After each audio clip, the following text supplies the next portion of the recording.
الحمد لله وكفى وسلام على عباده الذين اصطفى أما بعد اللهم صل على سيدنا محمد وعلى آل سيدنا محمد وبارك وسلم. بعد أعوذ بالله من الشيطان الرجيم. بسم الله الرحمن الرحيم. إن الله لا يحب كل مختال فخور.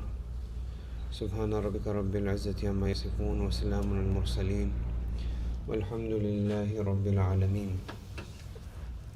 Allah subhanahu wa ta'ala, He tells us in the Quran that He does not like every individual who's muhtal, and muhtal is a person who is arrogant, and fakhur is a person who does fakhr and who boasts. And muhtal, there is also, you see the root letters that you can take out of khayal. So a person who in their own conception of themselves deems themselves to be big. They are self-deceived. They're living in the deception or the illusion of themselves being something great. We have actually a term for this in psychiatry. They call it delusions of grandeur. Right? There's some people who somehow think that they're like the messenger of God, or they think like they are God themselves, or something like that. And this is a psychopathy in those types of individuals, that they have a type of mental illness.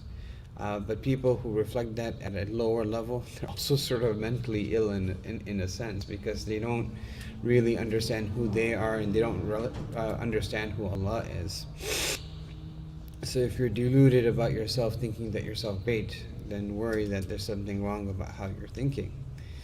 And when a person engages in fakhr, this involves, we talked about praise before, praise coming from the outside. Here's praise coming from the opposite side. You're praising yourself. And you see people like this, that when you sit down and start talking with them, they're very narcissistic. All they want to do is talk about themselves. Right? You talk about one thing, and then they bring the discussion back to themselves. You talk about something, and they bring the discussion back to themselves. You tell them, oh, what are you cooking today? Oh, I'm cooking biryani. Oh, you should check out my biryani. My biryani is so amazing. Everyone said this about my biryani, and they said that about my biryani. I'm just talking about what we're cooking today, but they just go off on this whole tangent, praising themselves. And sometimes it's more benign, like the example that I gave, where they're praising themselves, and sometimes it's a little bit more, what's that called? It's a little bit more in your face, and there's more contempt in it, where a person is actually deriding or putting down the other person.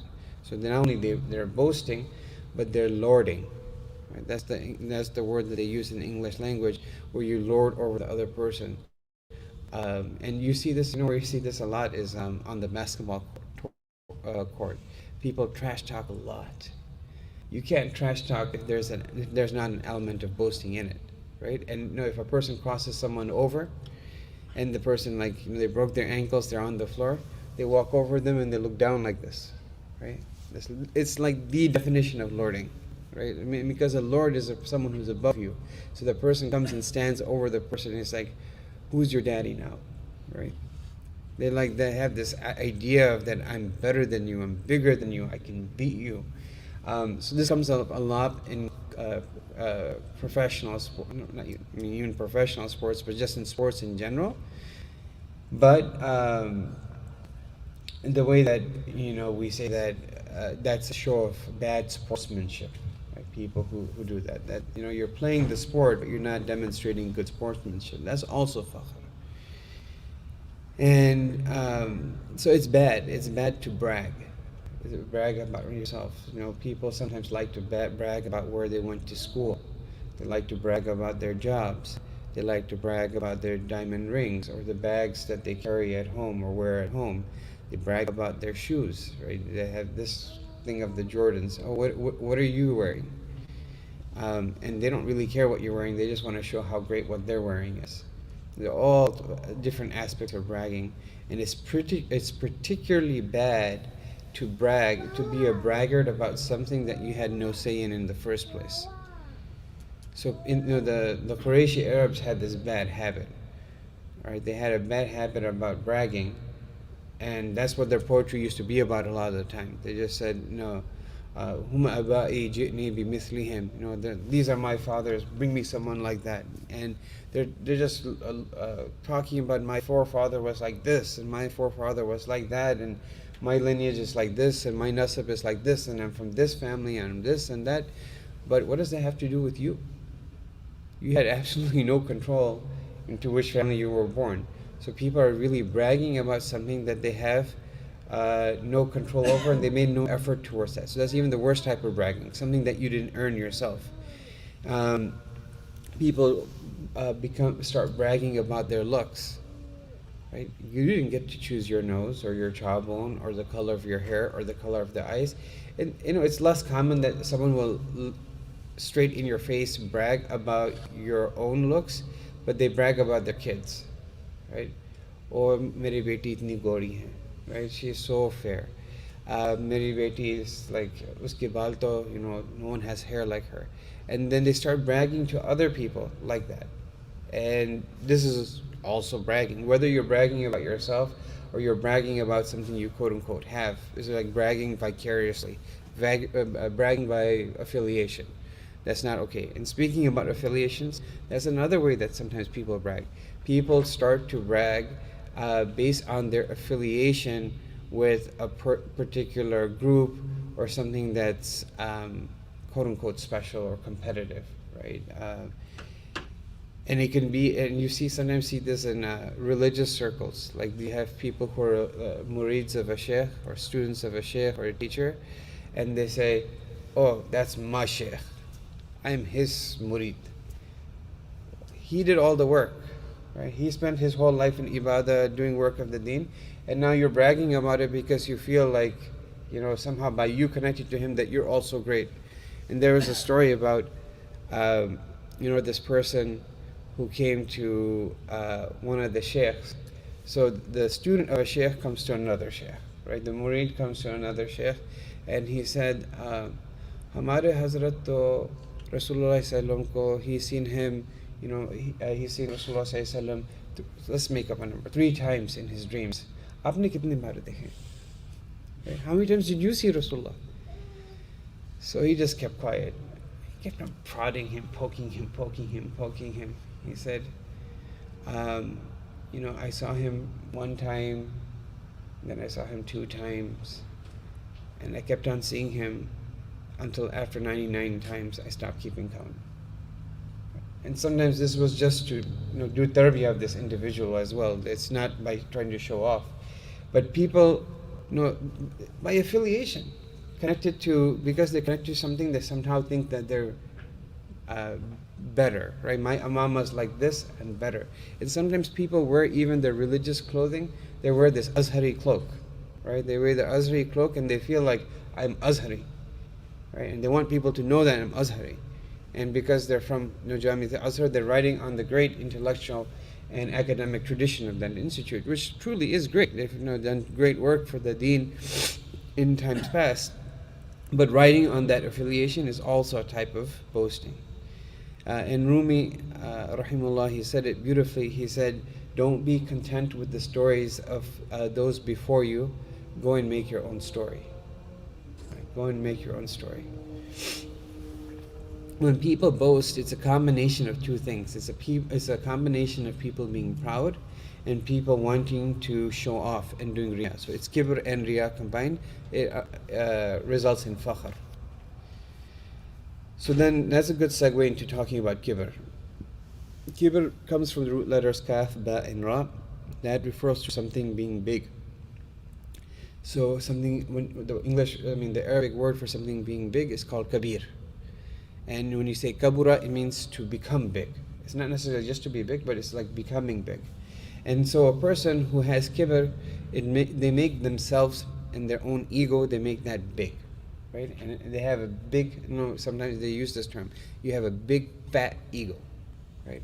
Ego can be fat, but they make it fat by feeding it, by telling them you're awesome, you're good, you're this, you're that, until a person eventually believes the lies. Winston Churchill actually said that. He said, tell people 100 lies until they believe it.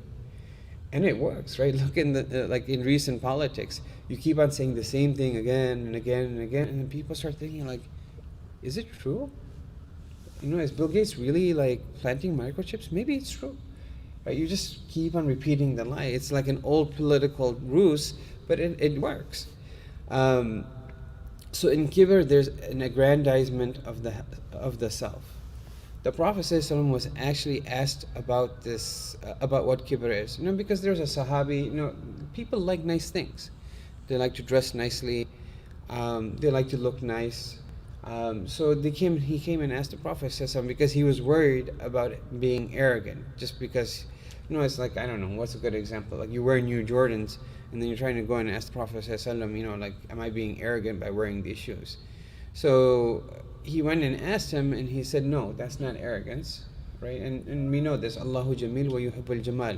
Allah subhanahu wa ta'ala is beautiful, and He likes things of beauty. So if you want to be, some people, they say in Urdu, nafis tabi'ah.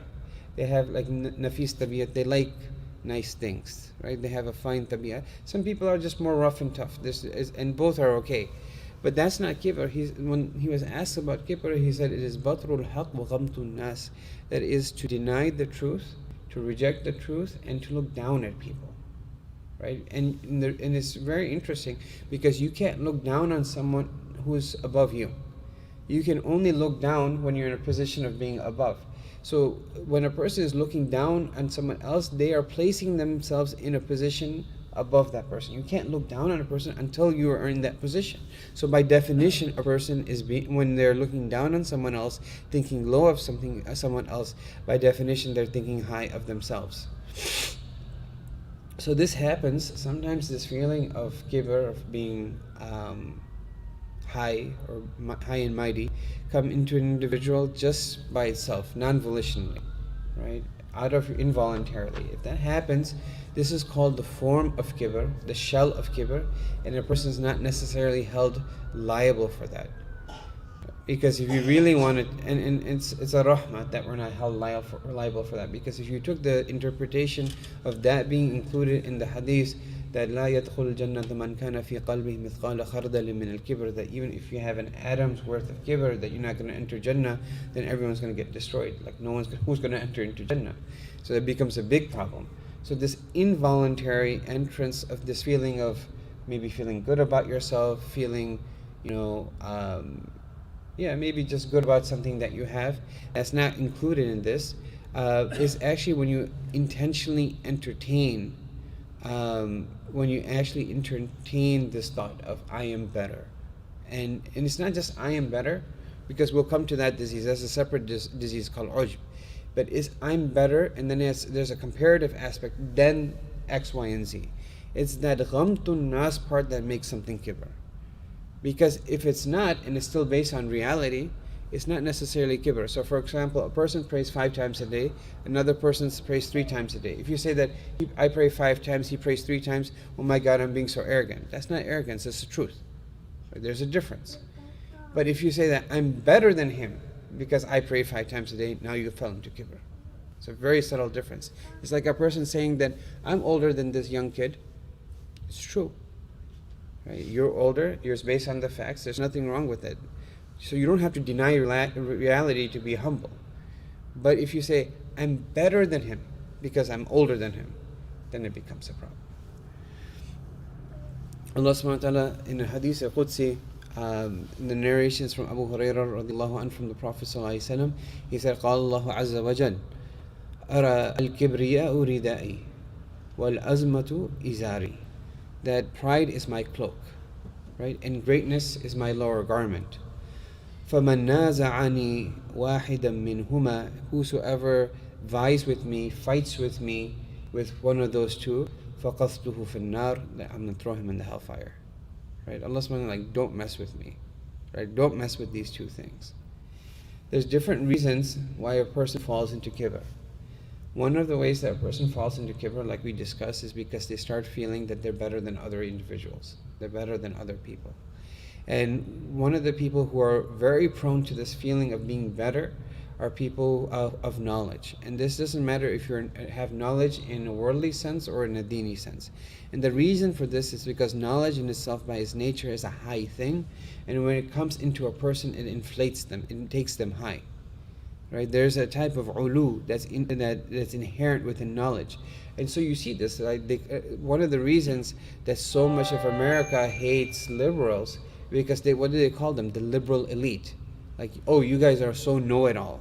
And if you read some of the work from liberals coming from some of these universities, you read their in their op-eds in the New York Times and stuff, scathing, right? Scathing, using very flowery, very sophisticated language and diction, but how they look at the people who are on the other side, right? They'll say like, yeah, people who voted for the other side, as opposed to people who actually think and have books and read them. It's like we have knowledge, we have intellect, and the rest of the world is stupid. And those are the people who are backwater hillbillies. Those are and they're full of themselves because they have this education.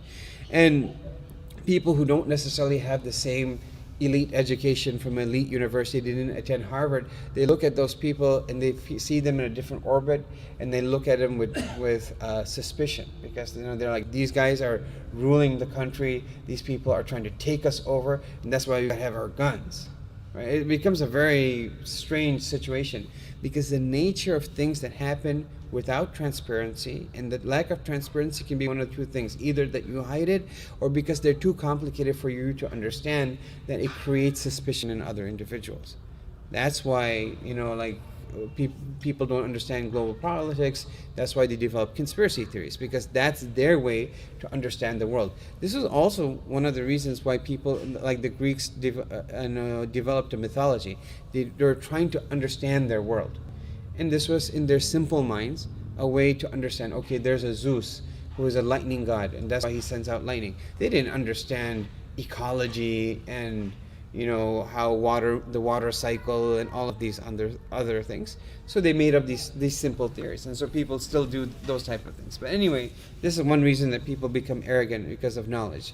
The other reason sometimes people become arrogant, or a type of kibr, is that you're not necessarily thinking yourself. I guess you are at a certain level, but you're treating other people with contempt and with scorn, right? And you look at, for example, how they treat workers in India, right?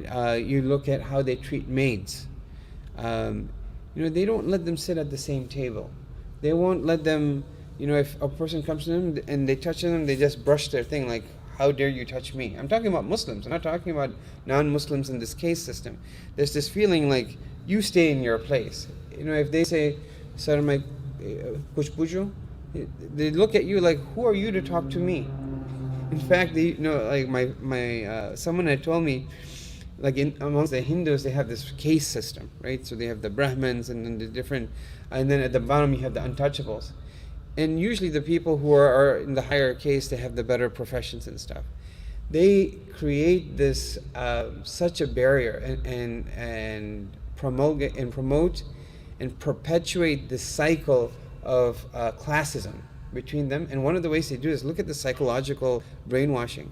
If you come to the doctor, and the doctor may be Brahmin, if you're untouchable, you can't talk to them, right? They say, there's a stone here, you talk to the stone and I'll listen, because you're not good enough to talk to me, right? You're not good enough to talk to me. I'm too high for you. And they do it. What else are they going to do? So looking at other people with contempt and scorn. Even sometimes someone will come and say something, someone will question, someone. And they'll say, who are you talking to? Right? That feeling, are you talking to me? You're talking to me? You know who I am? Yeah, you're Ahmed. So? But in their mind, they're so big that, who are you to talk to me like that? Tum kon hote ho, right? That type of attitude. A woman called to the Prophet ﷺ in a very boisterous manner, right? The Prophet ﷺ, he answered her, he responded to her, and in a very humble manner. And one of the Sahabi, they saw this, or one of the individuals, they saw this, and they were just amazed. They said, this is not the way that kings act. Right? If you talk to any king, they say, hey, what's up, hold on, bro, right? Like, kiska bro, right? Who are you talking to? I'm not your bro. I'm your, I'm the king of this land. Some ulama have this problem too, right? That I'm a big sheikh, right? You should treat me like such and such. I'm a big doctor, right? You should treat me like such and such. People have this thing. So this is not the way of the Prophet ﷺ.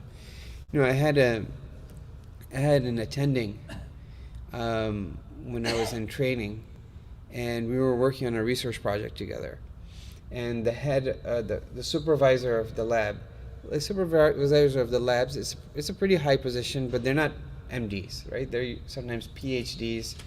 So that we're working on something. We had submitted some slides for processing in the lab, and something came up. There were some problems, so we need to troubleshoot it.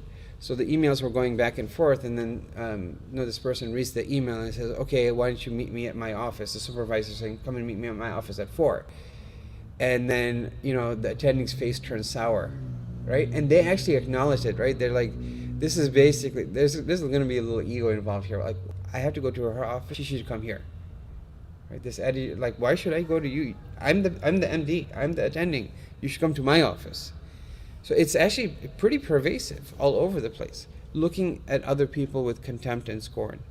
Sometimes people feel that they're better than other based on lineage. Okay, I mean, so there is this, and understand we don't see this that much because people don't even know their lineages anymore. But some people still have this idea, especially back home, that they don't say lineage, they say hamara khandan, right? My khandan, we're the Mekris, we're the, I don't know, whatever things that we're Sayyids, we're this, we're that. And of course, even tracing your lineage to the Prophet ﷺ is a great thing. And we should honor the family of the Prophet ﷺ. There's no doubt about it.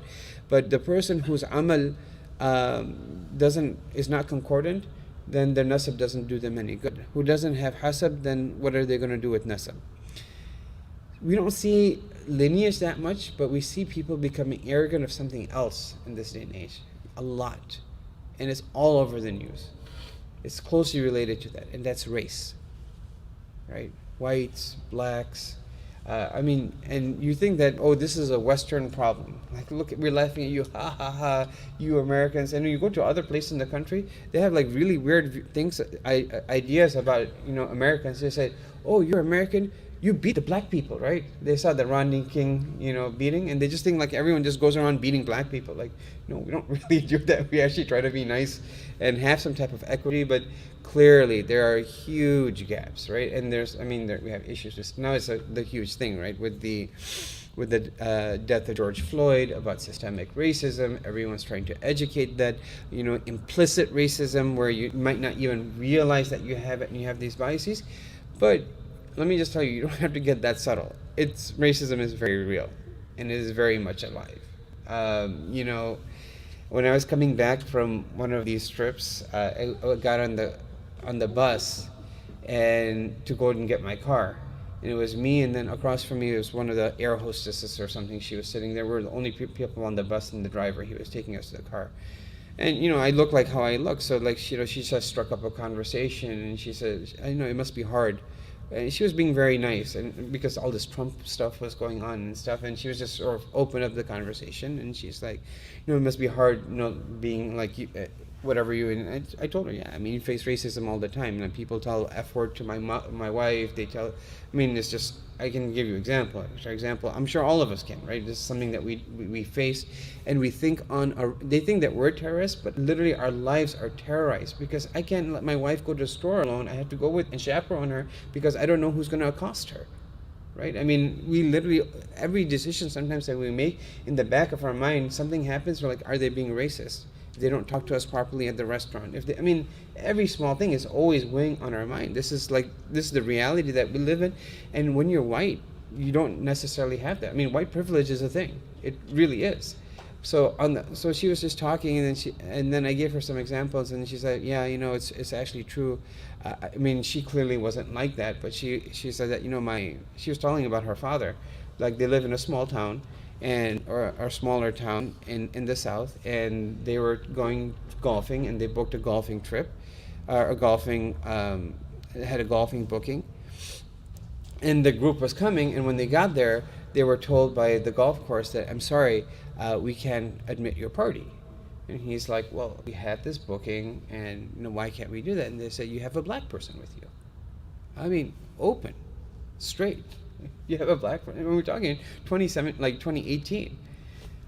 It's there. It's out there. People don't. It's not politically correct to say it, but it doesn't mean that people aren't thinking it and people aren't feeling it. And of course, there's problems on the other side. In trying to rectify this, sometimes people go too far on the other side. So white people feel like they're under attack. There's affirmative action and all of these type of things, and trying diversity and creating things of inclusion, which is good, but sometimes when the pendulum swings too far the other way, then that becomes a problem, because then you lose meritocracy, you're giving positions to people who don't deserve it, and things go wrong that way. Anyway, the simple answers actually exist in Islam, right? The Prophet ﷺ taught us that just don't have kibr. It doesn't matter what color your skin is. The Arab has no superiority over non-Arab, and non-Arab has no superiority over an Arab. A black has no superiority over a black. A white has no superiority over a black. This was his final khutbah, and this is the message for all of humanity till the last day. If we just follow that, things would be okay. And I was saying that, no, we think that, this is a big problem of racism in the West. Muslims are some of the most racist people. They are some of the most racist people. And so we don't like it when it's dealt to us, but we dole it out all the time. One of the African American brothers, he actually sat with me one time. I believe he was in Tabligh, and we were just talking, and there was a whole bunch of us sitting around, and he said, and he was just airing his grievances, and he says, "Look, brother, if one of you have a daughter, which one of you going to get them married to one of us?" And it's true. There is a barrier. People feel like there's stereotypes. They say, like, those people are like this. I mean, it's a huge generalization. Some of the most beautiful brothers that we have in our deen are African Americans. And they're much more pious than any one of us. And they've done so much work of the deen and so much da'wah. The Prophet ﷺ, in the Quran, we were taught by Allah subhanahu wa ta'ala, "Inna akramakum indallahi atqakum." There is one criterion, and it's not the color of your skin. It's how much taqwa that you have, how pious you are. That's how we define, that's how we define who has superiority, not by any of these other criterion. Another reason that sometimes people get arrogant is because of their wealth. Just remember, it's not your wealth, and that one day it will be left behind. Sometimes people become really arrogant because of their strength, right? They have a good body. You see how they walk around, right? Their chest is already big because they've been working out so much, but then they puff it up even more, right? The way they walk around like they're a bodybuilder. They like to wear tight shirts so that everyone can see it. Without using their tongue, they're always bragging, right? Because they think that my body is so good. And sisters have the same problem, right? In Western society, where they, if they have a good body, they flaunt it, right? They wear clothes that let it be known that I have this California hard body. They want people to know. That's the type of bragging as well. And don't you understand that, first of all, the strength, and sometimes people also arrogant because of their beauty, that beauty fades. Right, and your strength will fade, and one day you'll be 70 years old. So why are you being so proud of something that's not going to last? And if a person is actually arrogant about any one of these things, just know that if you're good in one category, you're lacking in another category. There's no one who's good at everything. And even in any category, if you have some type of thing that's good, وَفَوْقَ كُلِّ ذِي عِلْمٍ عَلِيمٍ, no matter what you are, there's someone who's on top of you. You're strong, there's be someone who will beat you. And the Rasul, he taught this one person this lesson. He was a wrestler that no one could beat, right? And so he told the Prophet, "Let's wrestle. If you beat me, I'll accept Islam." So the Prophet put him down. He said, "Okay, no, one more try." It's the same thing. Like, I'm having a bad hair day. That was just by a fluke. And the Prophet would beat him. And this was just to show, right? This is to bring humility in another person. Sometimes people become arrogant because they have an abundance of any one thing. For example, a sheikh says, "Oh, look, I have so many murids." Right? A person say, "Look, I have so many people who attend my class. So many people, I have so many subscribers on my YouTube channel." I mean, different things, abundance of everything. We just have to remind ourselves that what's important is not quantity, but rather quality. And also be scared that if you become arrogant on any one of these things, then it could become a cause for you to lose that thing. So stay close to the ground and be humble. And the seventh thing, this is a very American thing, is people just want to be free. Right? I'm an American. And there's a very funny meme that someone's, sent. And it really encapsulate a lot of the American spirit, because when this COVID-19 thing started, like they were telling everyone to wear a mask, and they're like, you can't tell me to wear a mask. Who are you to tell me to wear a mask? It's a free country. I can do whatever I want, right? And there's like this, we're American and we're gonna have our liberties. And so they have a picture of a guy like walking on the moon, like, without a shirt and in his shorts, and he's like, I'm not gonna wear a mask. I'm not gonna wear a spacesuit because I'm an American. I don't need anything. Like, if you're on the moon, you need to wear a spacesuit or you're gonna die. You need oxygen. In the same way, like there's rules, there's things but people don't like to bow. People have a problem with this Muslim prayer because it requires you to go down, and they don't want to go down.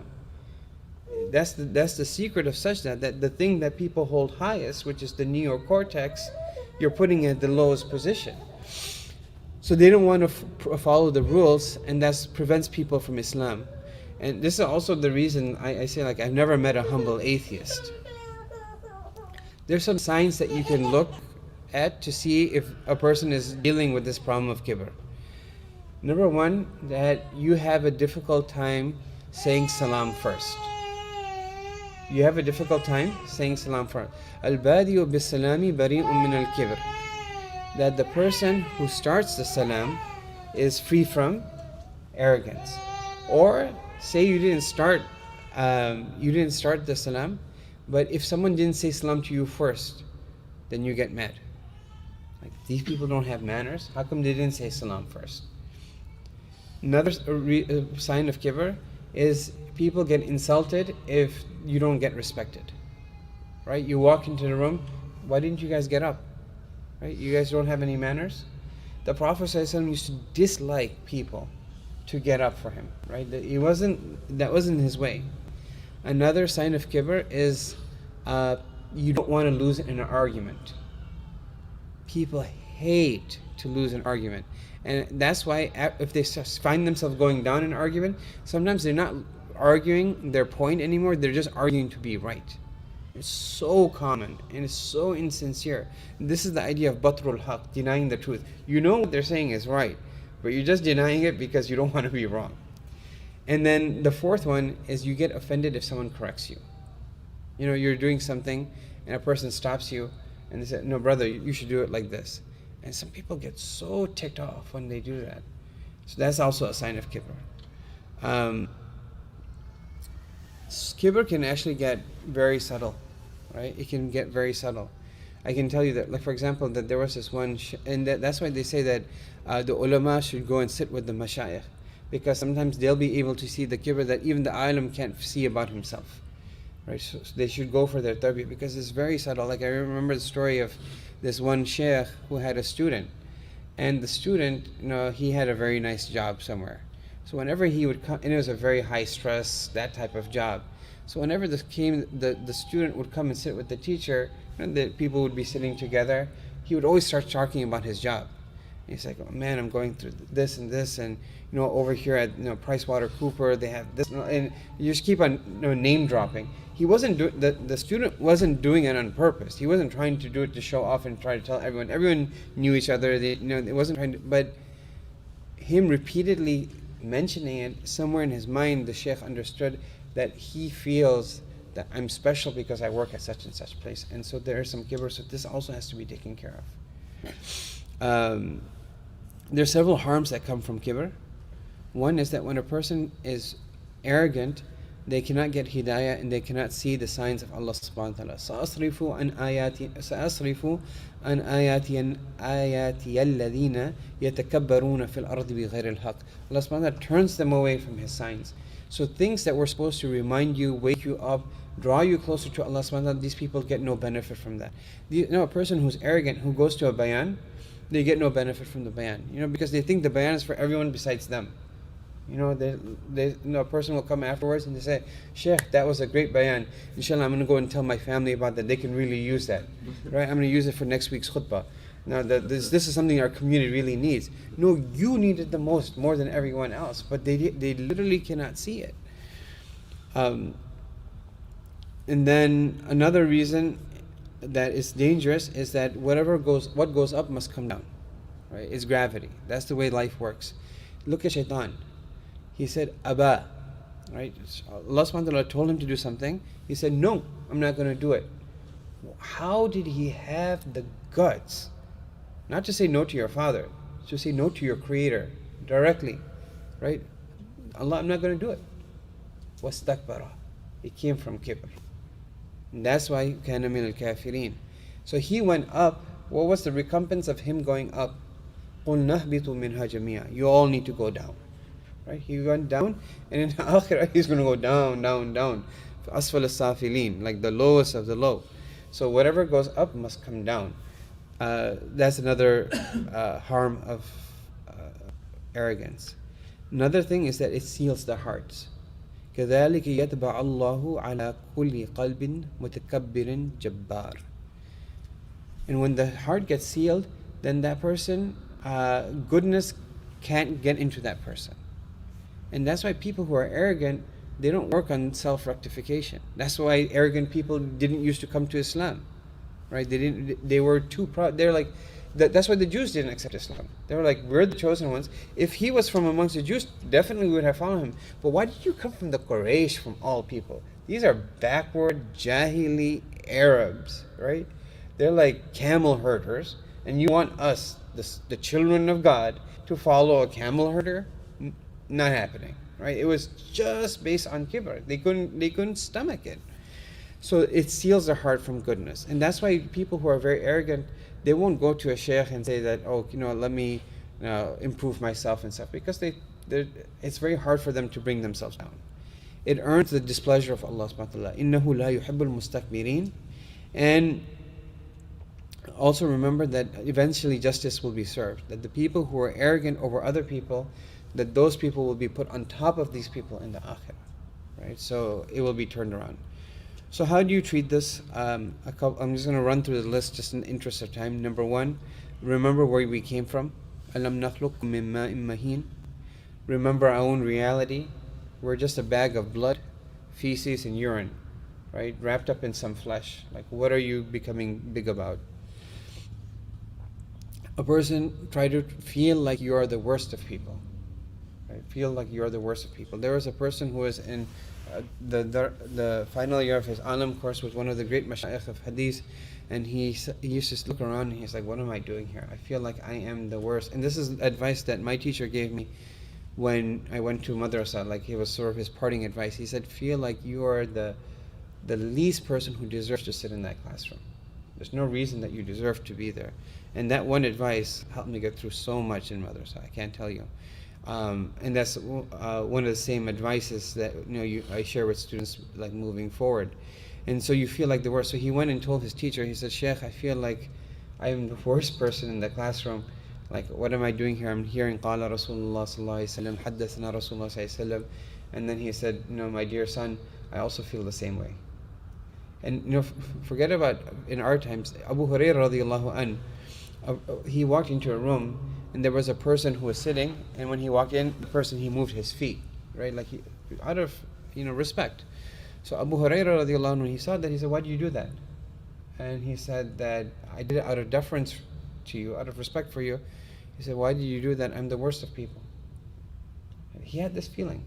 If you cannot feel that you are the worst, just don't feel that you're something special, right? That you're God's gift to women, God's gift to mankind, God's gift to anyone. You're just a normal person. There's a story in which Ali radiallahu an, they asked him, who is better, you or Abu Bakr? And he said, Abu Bakr is better. And then they asked him, okay, how about you or Umar? And he said, Umar is better than me. I mean, imagine Imam Ali, right, radiallahu ta'ala, his humility, that he's just saying, he's like, no, he's better. Then he said, no, then what is your position amongst what's your position in the ummah? He said, I'm just a Muslim from amongst the Muslims. I'm just a regular guy. There's nothing special about me. And there is actually an afiyah in just feeling that you're just normal. And a person, and being normal means, it comes down to even the clothing you dress. People, when they go and try to pick clothing, they want something that will stand out. Like, I'm going to buy this type of dress at the shadi, everyone's going to be wowed. Right? My sharara has to be more beautiful than everyone. I can't wear what other people wear. That's not good enough. Just be normal. Right? Dress like a normal person, eat like a normal person, act like a normal person, because we're just normal people. And sometimes this is even safer than feeling like you're the worst person. Right? So I told you the story of Abu Huraira. Sometimes the mawqaf of Imam Ali sometimes can even be safer, because a person who just feels like they're normal, they don't fall into the secret disease of false humility. Right? Sometimes people try to feel like I'm very low and they just walk around like this, but inside they're feeling so great that I'm so low. Right? Like, subhanAllah, look how humble I am. And I think it was Imam Shadli who said that the person who is aware of their humility is actually arrogant. If you're aware of your humility, that's an arrogance. The other advice they say is to think about your own imperfections and the perfections of Allah. And if a person can't see their imperfections, it's not because they're not there, it's just because you're blind. كل بني آدم خطاؤون وخير الخطائين التوابون أو كما قال الرسول صلى الله عليه وسلم. All of the Bani Adam are sinners. And at the same time, I always give caveats for every category. So that what caveat, not every category, many of these. So one of the caveats over here is humility, being humble, to not become arrogant, should not equal humiliation. Don't humiliate yourselves. And there used to be a group of individuals called the Malamatis, and they were a very extreme group of Sufis. And they used to, actually in the books, you could, Dr. Akram Nadwi, he actually talks about these people engaging in very type of indecent acts, even with animals. Very gross, base type of things. So they would do things that would humiliate themselves in the eyes of people. And they would say that we're doing this to train our nafs so that we don't have any kibr. And this is one of the problems of having of self-diagnosis and self-treatment, that you go to these weird type of extremes. So that, oh no, we're just going to humiliate ourselves. That's not deen. The believer should not humiliate themselves. That is the teaching of our deen. But a person should race towards humility. And Abdul Qadir Jilani has a beautiful saying in this regard. He said, all the doors to Allah are crowded except the doors of humility. If you want to get to Allah subhanahu wa ta'ala by memorizing Quran, there's a lot of hafaz out there. You want to become an alim, sorry to break it to you, there's a lot of alims out there. You want to do it by doing a lot of zikr. MashaAllah, in this ummah, there's still a lot of people who make a lot of zikr. But the door of humility, there's not a lot of people like that who are really, truly, truly humble. In fact, if you're wealthy and you're humble, that's even better, because there's even fewer of those type of people. They're just wa alaikum salam wa rahmatullah. The next one is to respect your youngers. People who are elder, sometimes we feel like, oh, I'm big. But if you just respect your youngers, serve your youngers, and this is something that we used to see with even teachers. I saw with my own eyes, my teacher coming down, he was still in his banyan and his lungi, he came to clean our bathroom. And we felt like dirt, right? Because we were kids, we weren't keeping up the space. But it shows their humility. Right? And it keeps them grounded. And the last thing is to think about Allah's greatness, because before the grandeur of Allah, no one's anyone. People make one of my teachers, he made this very beautiful example. He said, people in their own eyes, they make these big distinctions. And he gave the example of his daughter, right? So his daughter, she comes home and she's like, I'm in first grade. Look, I'm making this up, I'm paraphrasing, but he's like, look at this triangle, right? And she said, look, my A, it looks like this. And she's showing Baba, like, she made such an amazing A, right? And he's looking at it and he's like, it's not perfect, it's sort of crooked too. And she's thinking like she's so big, because the kids in kindergarten, they don't even know how to write A. And I'm in first grade, Baba. I'm in first grade, and they feel so like such a big difference. But when you're looking at it from the top, you're like, you're both kids. You're small kids. So no, people look at ourselves in our communities and we make these big differentiations.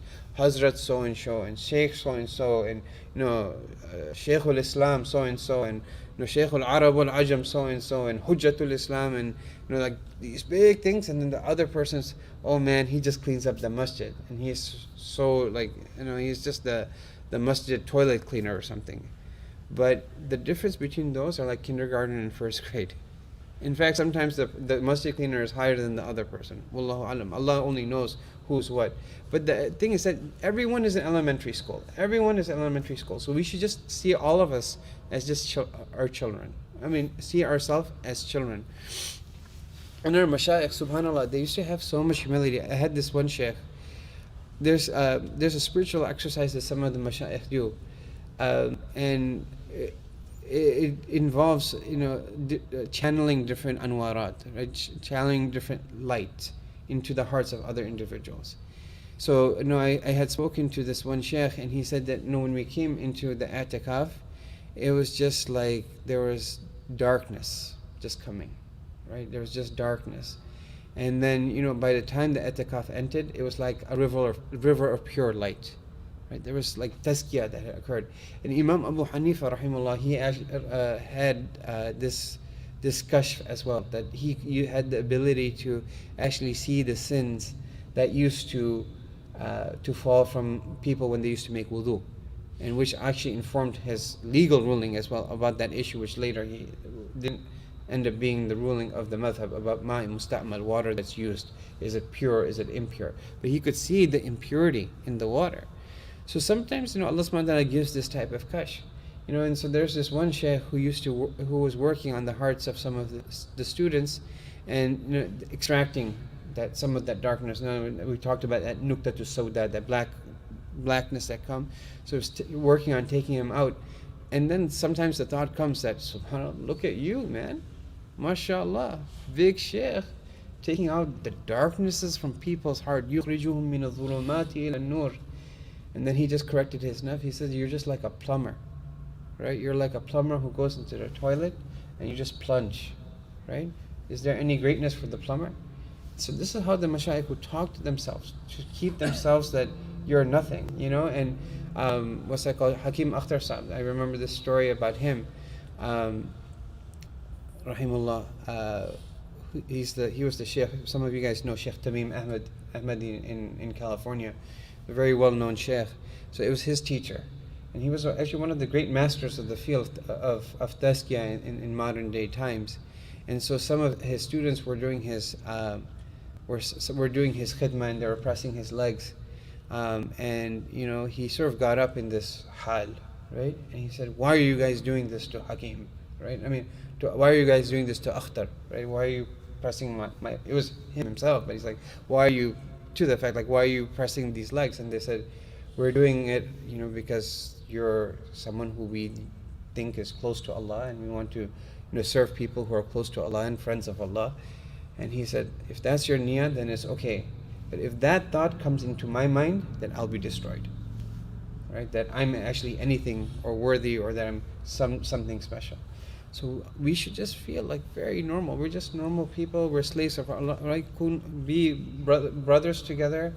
Be normal with each other, and no semblance of that I'm something great, high and mighty. Oh, the most important thing I forgot to mention. The most important treatment. The most important treatment for kibr is to remember that everything you have is from Allah. Because people come and ask me this question, right? They're like, how can I not think that person is sleeping with that girl, he's drinking, he's doing all that, I'm going to halakas, I'm doing all this, he's my best friend. When I meet him, I'm working on myself, I don't want to be arrogant, but look, I'm praying, he prays 0 prayers. I pray 5 prayers, he prays 0 prayers. How can I convince myself that I'm not better than him in my deen? And it's a very normal question. I said, and I tell them the simple thing is that's the mistake, that you said I. Right? Just take the I out. You just say that, Alhamdulillah, Allah subhanahu wa ta'ala gave me the tawfiq to do these things. Miskeen, Allah subhanahu wa ta'ala hasn't given the tawfiq to that individual yet. May Allah also give it to them. When you take that, because there is no I. Right? I was speaking to this one very prominent, mufti, not too long ago. And he was telling me about his own situation. He's such a righteous, pious one person. And one day he just got up, he's like, I don't feel like praying. I don't feel like praying. And he's just sleeping. It's like he's going to miss Fajr. It's just, I didn't feel. And then, alhamdulillah, he got up, he prayed and whatnot. But then when we were talking, he was explaining, he said, this was a lesson from Allah subhanahu wa ta'ala, that You think that you're some great big mufti. All of this is just the tawfiq for Allah. For 1 second, if it gets removed, you can't stand for a prayer. And if for 1 second it removed, you wouldn't even be a Muslim. Any one of us are just 1 millisecond away from kufr if Allah subhanahu wa ta'ala removes His hidayah and removes His tawfiq. And the Anbiya had this ability to see this complete dependence on Allah. What is the dua that Ibrahim alayhi salam, he was the father of Tawheed, right? The father of monotheistic religions. Rabbi jnubni wa baniya, what? He wasn't an na'budul asnam, that we don't worship idols. You think the person who broke the idol would ever in his life worship an idol? You understand the person who built the Kaaba, right, and removed the idolatry from the Jazirat al-Arab would be worse. His children is the likes of Muhammad sallallahu alaihi wasallam, that they would worship an idol? No way. But it was this understanding that all of this is just from Allah. So if we see everything that is coming from Allah, it doesn't make you arrogant, it makes you humble, because you say, why did you pick me, Allah? Right? I wasn't deserving of it. I wasn't deserving of Islam. I wasn't deserving of any of this knowledge. I wasn't deserving. You gave it to me, and it makes you so humble and so grateful to Allah, and it saves a person from kibr. So may Allah subhanahu wa ta'ala save us from this disease. I think we'll just stop at that one disease. We'll do maybe 1 or 2 tonight, inshallah. Wa akhiru da'wana alhamdulillahi rabbil alameen.